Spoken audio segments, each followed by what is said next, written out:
The Secret Service is now the primary agency investigating the illicit use of digital assets. David Smith is Assistant Director of the Office of Investigations. One of the guiding principles of the blockchain is that it was a public ledger that's shared, and everyone with a little bit of computing power has access to it, to include law enforcement. So the Secret Service isn't doing anything that wasn't the original intent of the blockchain. We're just using the same tracking and tracing mechanisms that were intended. So would you say that crypto is actually more traceable than good old-fashioned cash for a criminal?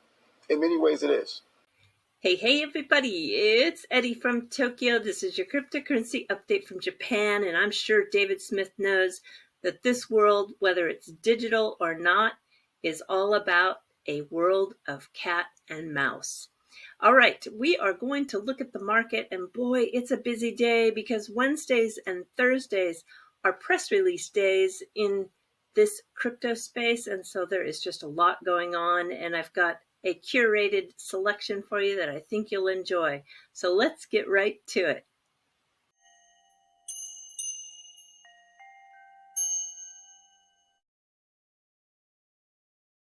The market is trending back up. Modestly, yes, but trending up. Bitcoin is trading right now at 41,844, and in the top 100 by market cap, there are a few projects that really stand out. Kava up 16%. Why? Well, they just announced that they are going cross-chain.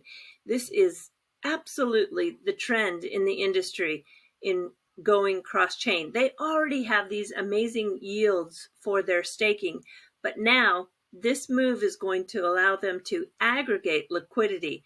I'm very curious to see how that affects their yield. The cake, that pancake swap is up 10%, and Ox Protocol up 48%.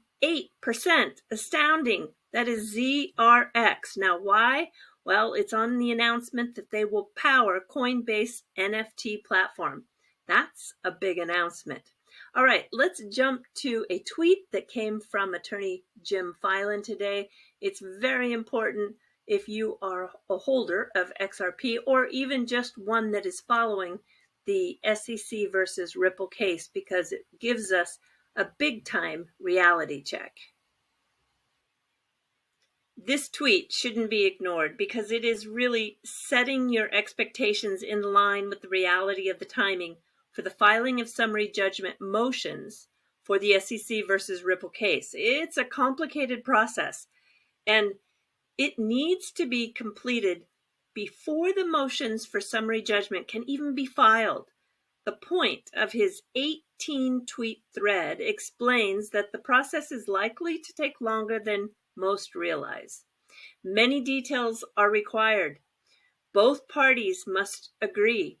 And with this communication, it is always shared with the judge and then filed on the docket with explanations, reviewed, and just getting to the briefing schedule while there's just a lot of steps.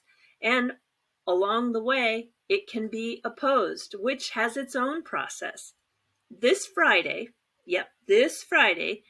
technically, it is possible that both parties will agree to waive the requirements of pre-motion letters and the exchange of the Rule 56.1 Statement of Facts. But with the SEC delaying this case at every turn, you really must wonder if the SEC would ever agree to the waiver.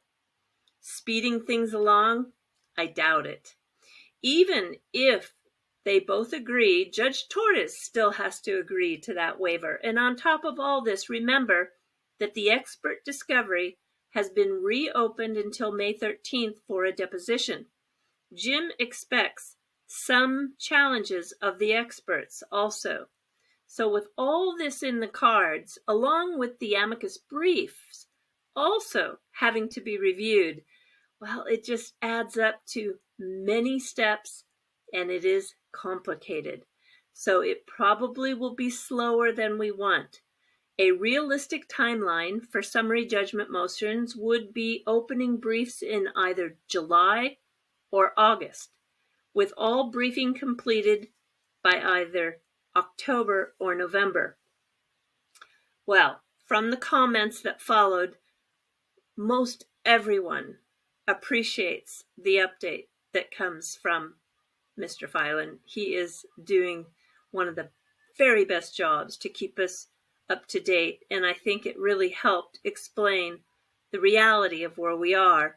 And even the memes that were used, they're often clever, and it's nice to see that people haven't lost their humor. The staff comes together and seeks to solve problems. We're the cop on the beat. And unless we hold folks accountable, particularly bad actors accountable, then we lose trust in our capital markets. We lose trust in investing in these markets. So this first year has been terrific, much more work to do going forward, but I'm really touched by the people that have joined this to ensure that our capital markets, which have thought to be the gold standard around the globe, not only remain that, but that we enhance them on behalf of regular investors. Well, sorry to do that to you. I know that a lot of you can't stand to see that, but I did cut it in half, so it was shorter. It was an announcement that he put out on his YouTube channel for his 1-year anniversary. And I think if you're unhappy, according to Nikki Kristoff and Chris Lahane, in terms of crypto Twitter, they don't think it's as effective as maybe we think it is. The metrics and the analysis coming back are showing that we're just kind of talking in an echo chamber. So I want to play for you just a quick portion of Chris Lahane when he was on the podcast of Laura Shin, and he talks about what he believes will be the most effective way to get the hearts and minds of these politicians. If you actually showed up at one of these town halls and just asked a question about where member A, B, or C stands on crypto and Web3, 5 or 10 people showing up at each of those town halls will in and of itself dramatically shift the politics on this. Because every member will then come back from their August recess, they'll all talk amongst themselves, and they will have seen that there are people who are literally voting with their feet, version of the African proverb, to show up at these town halls and express themselves. And because there is a real movement, that should be something that folks can do and would have a huge impact. Shifting gears and moving right along, we've got the IMF debate on the global economy happening in about 7 hours. You have the IMF Managing Director, the Federal Reserve Chair, Jerome Powell, Christine Lagarde, the ECB President, along with the Indonesian Minister of Finance and the Barbados Prime Minister. This is going to be probably the fodder for thousands of articles around the world in about 10 hours. So if you don't catch it live, well, no doubt you're going to see a lot of coverage on this. This next story is about the largest mining data center in the world. They have approximately 75,000 devices in their center. Actually, they've got a couple of different centers. They claim to be eco-friendly because they use hydroelectricity, but they've got one big problem. They are in Russia, and they now are the target of sanctions. We should expect a reaction from these sanctions, and let me share with you what I'm thinking. According to Cambridge University, Russia supplies approximately 11% of the global Bitcoin hash rate.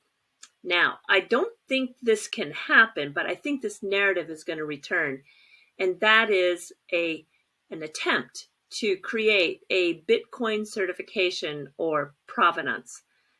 I don't think it can be done, but I will guess that we're going to see some of the people who don't understand this space very well attempt to try to do that. And this was a pretty big story. It's Netflix losing subscribers. They were expecting 2.7 new subscribers, but it came in at 2.5 million, sending the stock down significantly, wiping off 50 billion on their market cap. Yeah, 35% down in a day is quite shocking. There was a lengthy letter to the shareholders that said there were 4 key factors: increasing competition, the slowing of smart TV adoption, password sharing, and the macroeconomics. That's making it harder to grow their memberships. 100 million households use this service without paying due to sharing passwords. So they said they're going to launch a password sharing subscription, And they probably will offer a cheaper subscription, but it will have ads. So I don't know, the bleeding is expected to continue. I just think you're going to see a lot of extras being excluded out of people's everyday budgets. I think gyms are going to experience a real significant pullback. Newspaper or media subscriptions, I even think car insurance. People are going to go down to sharing one car. My energy in Japan tripled this last month. It's crazy. So I don't think it's going to stop just at Netflix. I think you're going to see many companies go through this incredible pullback of people who are taking these little extras out of their everyday budgets. Okay, everybody, we're jumping to the fluff. This is the oldest surviving film of a kabuki play from 1899. It's the first film also to be designated as a cultural property in Japan. Pretty cool. And this is believed to be the oldest photograph in Japan. It is of Ichiki. He was born in Kagoshima. That's Kyushu, very, very far south from Tokyo. Not down into the island areas of Okinawa, but just on the tip of where you start to get into those Okinawan islands. He was born in 1828 and was also the daimyo of Satsuma. That would be a powerful feudal lord. It's thought to have been taken in the late summer of 1857, and it went missing for a very long time, but it showed up in a warehouse in 1975, and it was the first photograph in Japan designated as a cultural property.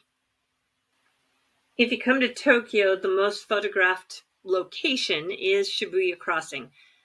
This is the busiest pedestrian crossing in the world, and it's kind of like the Times Square of Tokyo. Yeah, but when you go to Kyoto, it's totally different what people are photographing. This is Kinkakuji. It is from 1885, before the restoration. Let me show you what it looks like today. So if you go to Kyoto, I think you will probably visit here. It is sometimes also called the Golden Pavilion. It's a Zen Buddhist temple, and it dates back to 1397. It's had 2 fires, but in the restoration, you can see that they recovered it with pure gold leaf. It's stunning. All right, everybody, do take care. Sayonara for now. Bye-bye.